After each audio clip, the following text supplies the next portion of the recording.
Hello and welcome to Firstpost Spotlight, where we bring you stories that matter to you from all across the world. From breaking news to the day's biggest controversies, we shed light on issues that shape our world. I'm Alison Lagrange, live from Durban, South Africa. Let's begin with the top headlines. Kiev accuses Moscow of refusing a US and Ukrainian proposal to halt the war without any preconditions. Claims President Vladimir Putin is choosing war by disregarding the efforts to end the killing. New Zealand's government halts aid to Cook Islands due to a row over the Pacific Island nation's agreements with China, as Prime Minister Christopher Luxon heads to Beijing to meet with President Xi Jinping.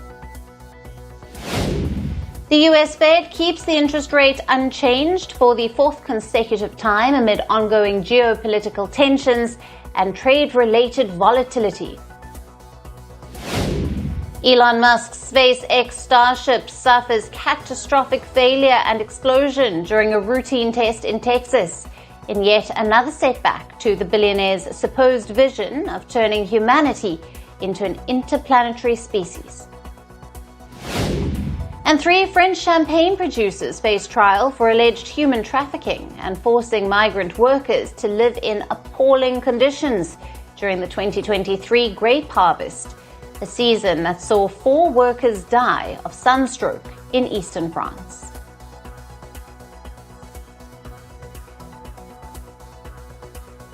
Hello and welcome. Let's start with the latest developments in the ongoing Israel-Iran conflict, which has now entered its 7th day. In the latest, Iran launched a fresh barrage of missiles toward Israel. An Israeli military official confirmed that ballistic missiles fired from Iran were intercepted. Sirens sounded across cities in Israel, and several loud blasts were heard in Tel Aviv and Jerusalem. As per Israeli rescuers, at least 47 people were injured in the latest Iranian strikes. Now, the Iranian missile strike hit the Soroka Hospital in southern Israel's Beersheba, and another impact was reported in the Tel Aviv area. As per officials, the Soroka Hospital in southern Israel has been extensively damaged by the Iranian missile strike.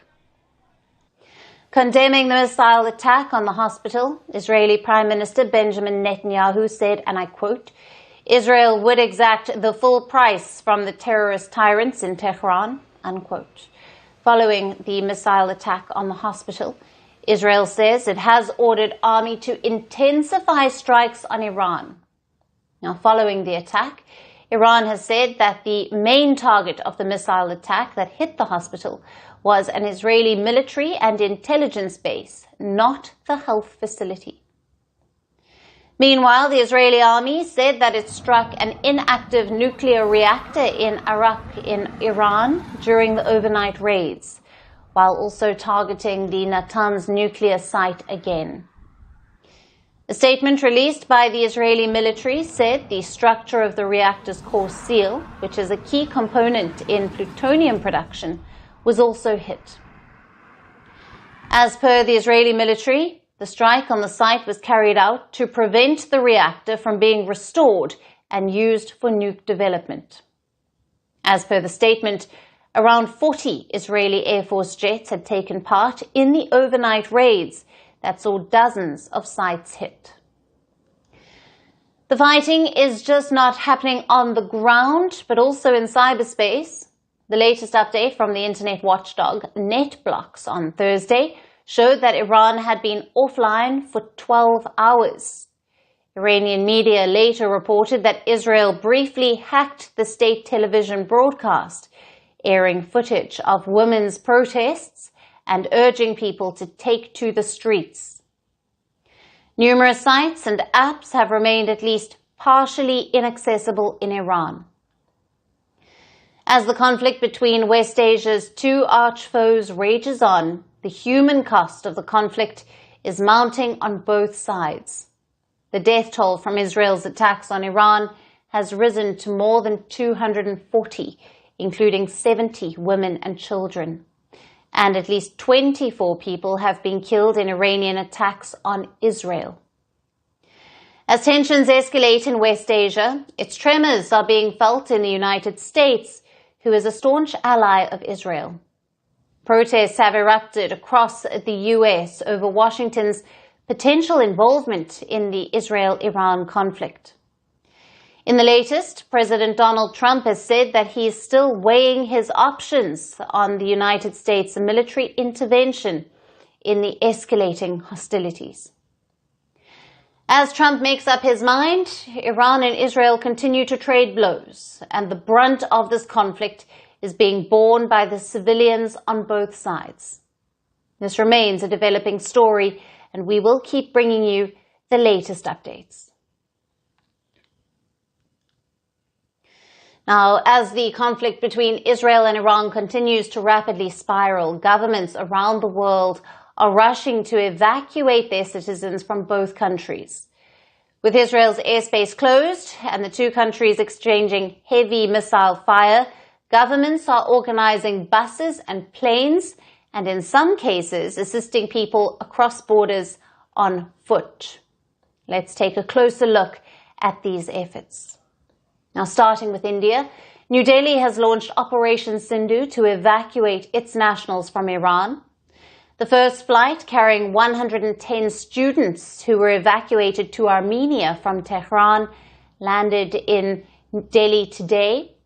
Now, as per reports, more than 4,000 Indian nationals are said to be living in Iran, and half of them are students. Earlier, India had also asked its nationals to leave Tehran. Staying on with Asia, Pakistan has shut its border crossings with neighboring Iran, except to Pakistanis wanting to return home. Around 1,000 Pakistanis, including at least 200 students, have already left Iran. Families of Pakistani diplomats have also been evacuated. Japan has ordered military planes to be on standby for approximately 1,000 Japanese nationals, believed to be in Israel, and around 280 in Iran.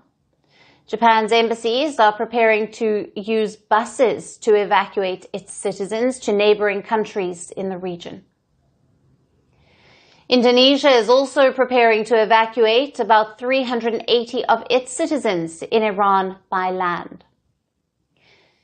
The Philippines is preparing to bring back 28 Israeli-based Filipino workers who have requested assistance.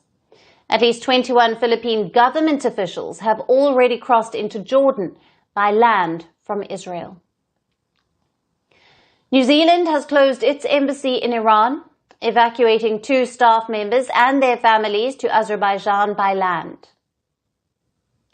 Australia has begun evacuating about 1,500 citizens from Iran and over 1,200 from Israel.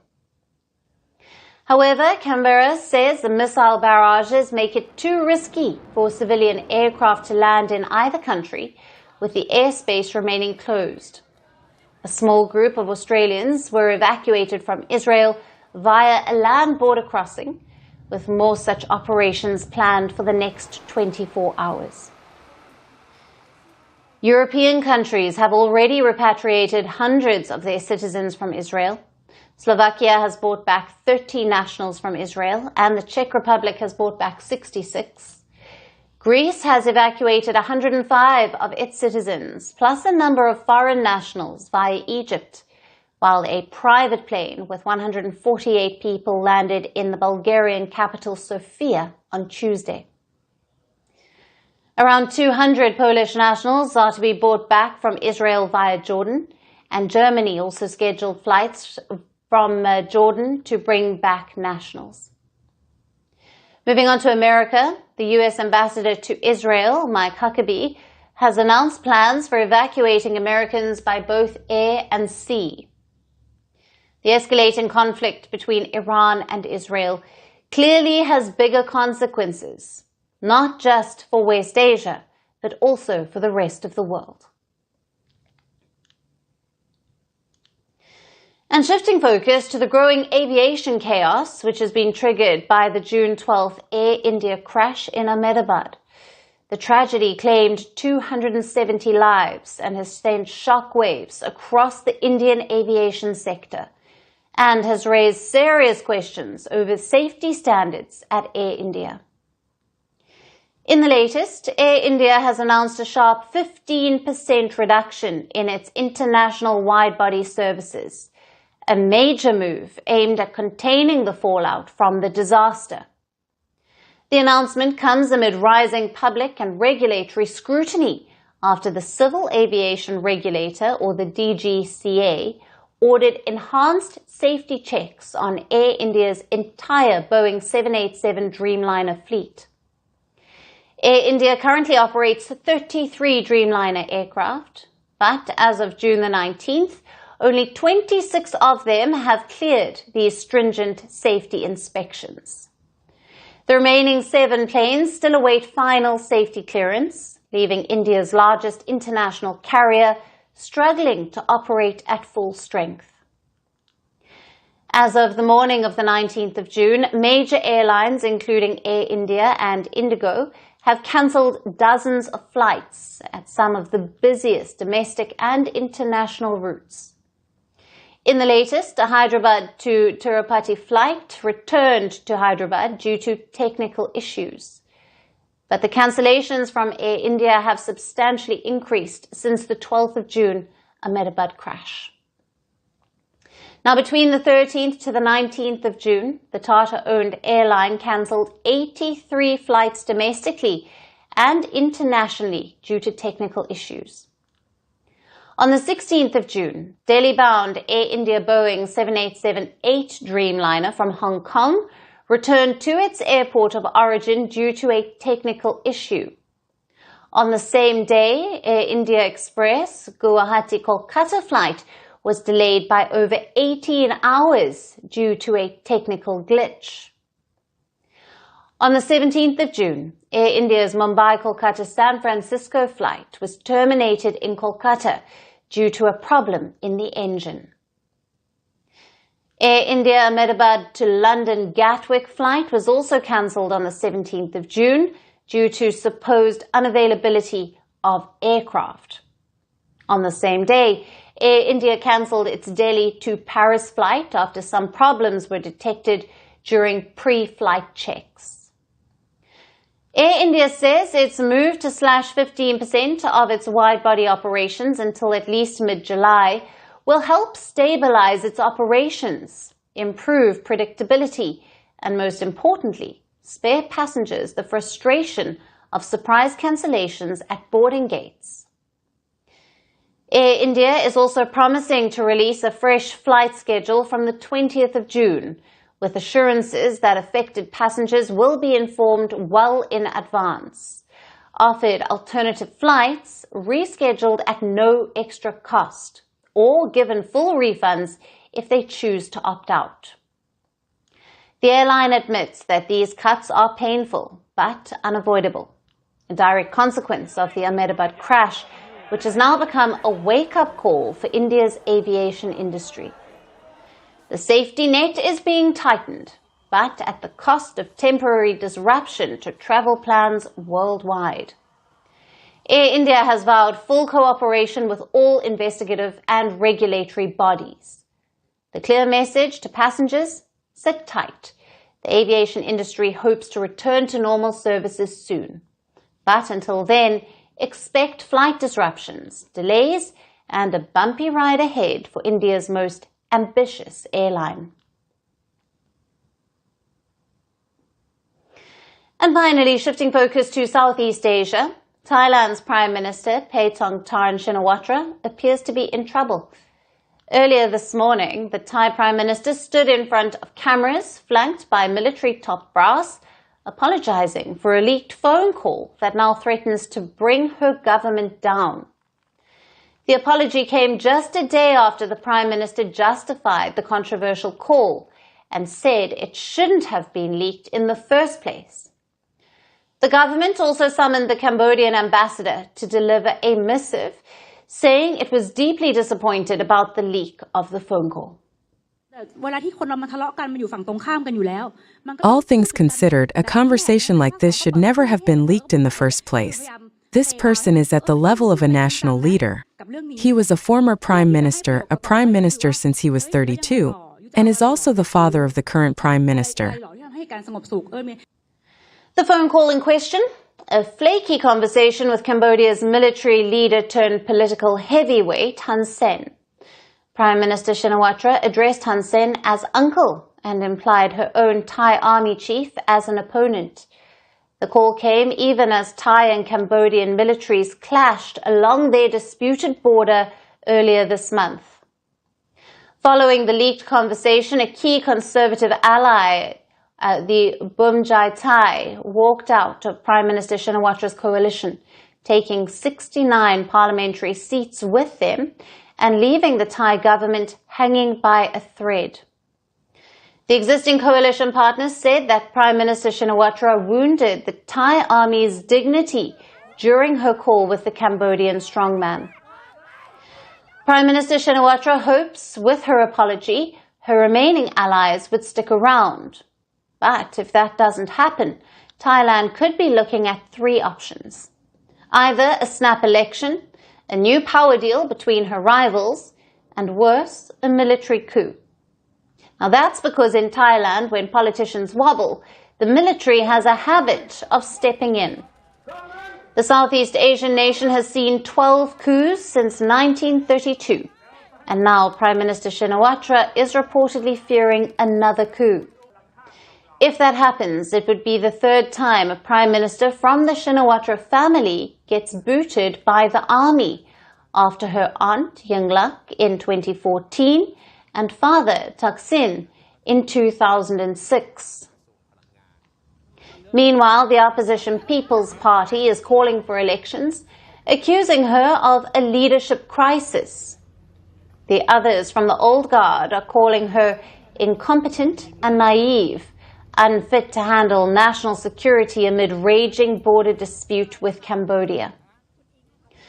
Prime Minister Shinawatra's coalition has always been seen to be standing on flaky ground, built on the bones of a decade-long power struggle between her father's populist movement and the military royal elite that loathes him. And this week, that struggle blew up in Prime Minister Shinawatra's face. Thailand could be heading for yet another political earthquake, either at the ballot box or with boots in the capital. And that's all we have on the show for today. We will see you again tomorrow at the same time. Thank you for watching. Stay tuned to First Post. From breaking news to the day's biggest controversies, shedding light on the world's top headlines, detailed analysis on the stories that matter the most to you. Catch it all on Spotlight at 6 p.m. India time and 12:30 GMT.